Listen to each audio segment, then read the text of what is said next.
Hello everyone, my name is Hyrynyk and I am the former project manager of AlbertaSat, and this is Callie, Lissinna, the current project manager of AlbertaSat.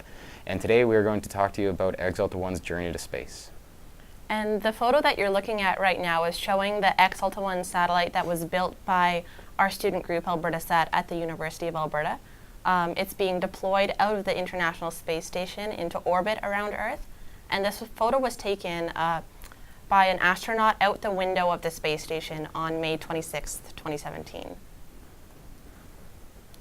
So our student team is highly multidisciplinary. We have about 50 or 60 members that are primarily undergraduate students and the faculties of mostly engineering, but we also have science, education, arts, and business students. And we're led by a team of highly qualified faculty advisors from engineering, science, and nanotechnology backgrounds. And no, Chris Hadfield, even though he's in the photo, is not one of our members. We just got to meet him last fall. Yeah, Chris's application to join the group is currently under review. We're just double checking his qualifications. But yeah, so how did Ex-Alta 1 get to space? Well, we are part of the QB50 mission.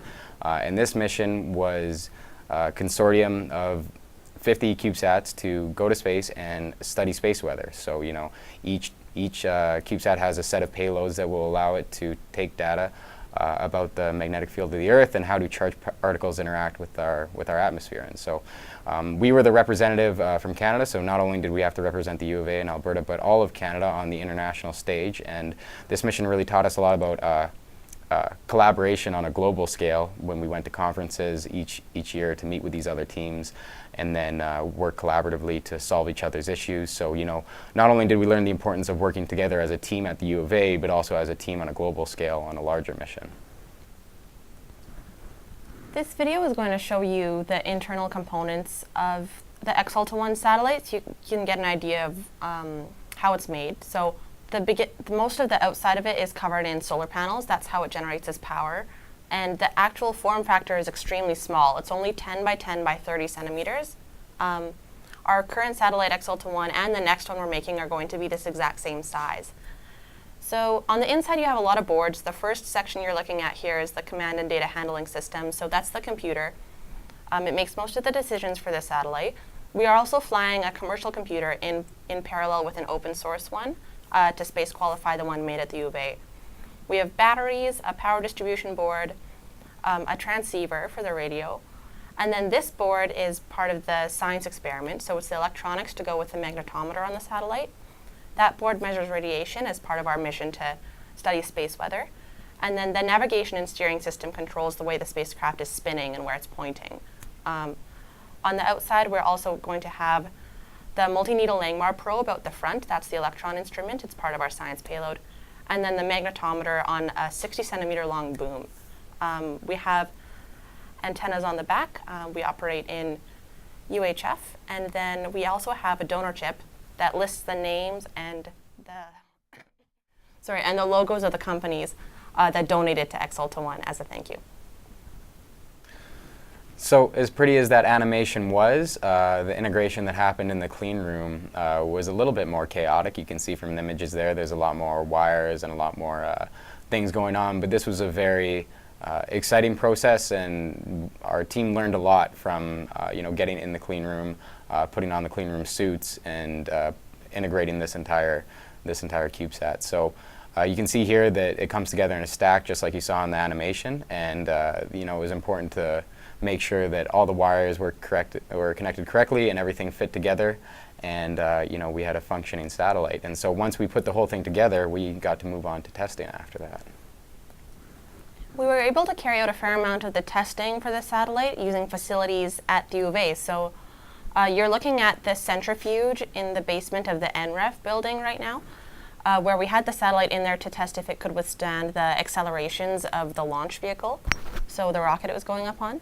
And then we also conducted a thermal vacuum chamber testing in the basement of the CSIS building. So we put the satellite in a bell chamber and cycled it through a series of hot and cold temperatures while it was under vacuum to see if it could withstand the thermal stresses of being in orbit around the Earth.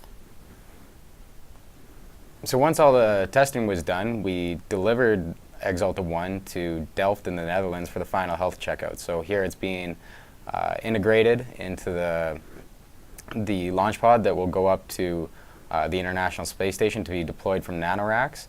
And so they're doing all the final checks. You can see there they go for lunch, quite a long lunch actually. But yeah, so they're there. We're there as the Canadian team, and everybody else is there too, integrating their CubeSats. And this was in August 2016, and this was the last time we actually had our hands on Ex-Alta 1 before we started operating it when it came out of the International Space Station.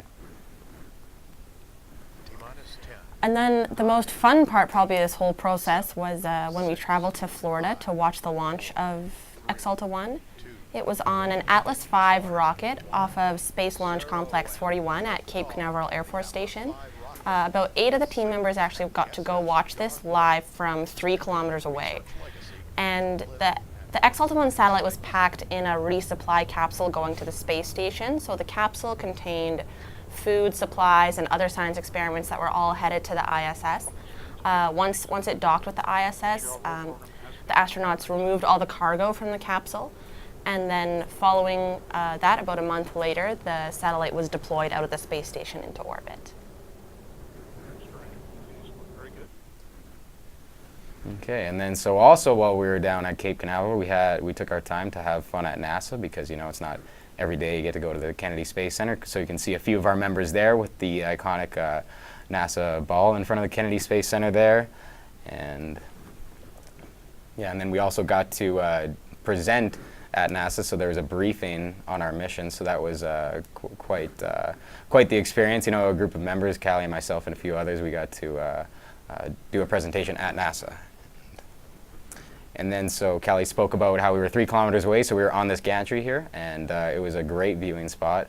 And you can actually see that this is our last photo with Ex-Alta 1, because it's in the background there. So the last selfie on Earth before it was sent to space. So it was quite a special moment for us. And so I said it sat on the space station for about a month before it was deployed into orbit. And this is the team up at 3:30 in the morning, because on the International Space Station they didn't care what time it was in Edmonton when they did the deployment. But we were lucky to get a live stream of it. So this screen you're looking at here shows the space station, ground control in Houston, and then the U of A also was in this web conference to watch the deployment live. An astronaut counted down, and then it was shot out of the NanoRacks CubeSat deployer, which essentially works like a jack-in-the-box or a Pez machine kind of thing. It's spring-loaded, and now we could say that we were officially in space. Yeah, you can see it go there, and then everybody cheers. It was quite a special moment. And then this is another high-resolution photo that was captured by the astronaut on the International Space Station. So he got it as it was deploying from nanoracks, and then this nice shot here of it coming over the horizon of the Earth. So following actual deployment into low Earth orbit, we need to make sure that the satellite is alive and functioning. This video is of the team gathering a little bit less than a day after deployment, when we expected to receive the first beacon saying that the satellite was alive. And so there's us cheering after we received the first beacon. So we hadn't actually established two-way communication yet, but we knew that it was still functioning. And then so this was another first for us. We got our first political cartoon from the Globe and Mail out of Toronto. And so you can see the very Albertan cube satellite galloping away from the International Space Station with its cowboy hat on, saying "Yeehaw." Nobody told them it's actually Yahoo, so they didn't get that one right. So, but it's still a very special moment for us. So yeah, that was another cool thing that we got around launch. And so radio amateurs from around the world are really interested in pinging amateur satellites, and the first confirmation that Ex-Alta 1 was alive actually didn't come from that beacon you saw a couple videos earlier. We saw on Twitter that somebody in Japan operating on amateur radio had received a beacon from our satellite, and that was the first confirmation of receipt of a beacon from Ex-Alta 1 we ever heard. And throughout the rest of the mission, it's been really valuable for us to be part of the international ham radio community, because they continue to send us messages and exchange QSL cards.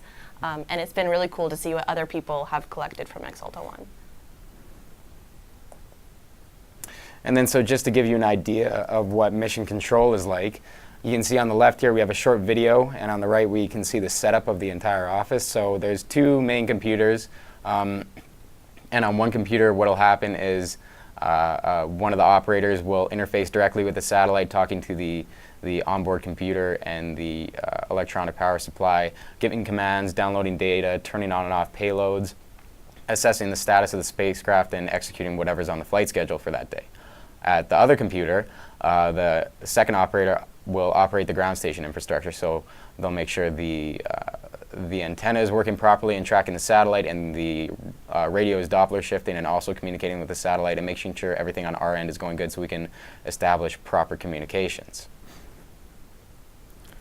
I mentioned earlier that we had received that beacon from the satellite, but that wasn't necessarily two-way communication. And this video is from camera feeds that we always have monitoring our antenna on the roof of eSurf. So looking at those cameras on the night that we first established two-way contact with the satellite on May 28th, the aurora borealis came out in the background of our antenna here at nighttime, which was pretty serendipitous because the purpose of Ex-Alta 1 is looking at space weather and interactions between solar wind and the Earth's magnetic field, which is what causes the aurora borealis. So it was really exciting that night for us to receive, first of all, our first two-way communication, but also to see the aurora come out. It was very nice. I mean, now that Ex-Alta 1 is in orbit, we have a long list of things to do. There's many subsystems to commission and data to get, and so what's the first thing we do? We said, well, we're in space, let's take a picture. That'd be awesome. So we take the first Albertan photo from space, and we learn a lot. And lesson number 1 is that it is very dark in space. And then so we tried again, and we also learned that it is also very light in space. So, we're just out there taking pictures, and it's light and dark. But then we finally get a good shot. So, we got the horizon of the Earth there. This was taken while we had a link over Edmonton. So quite possibly this is, a piece of North America, maybe Alberta and a bit of BC as well in there. So, you never know. This might be our first group picture together.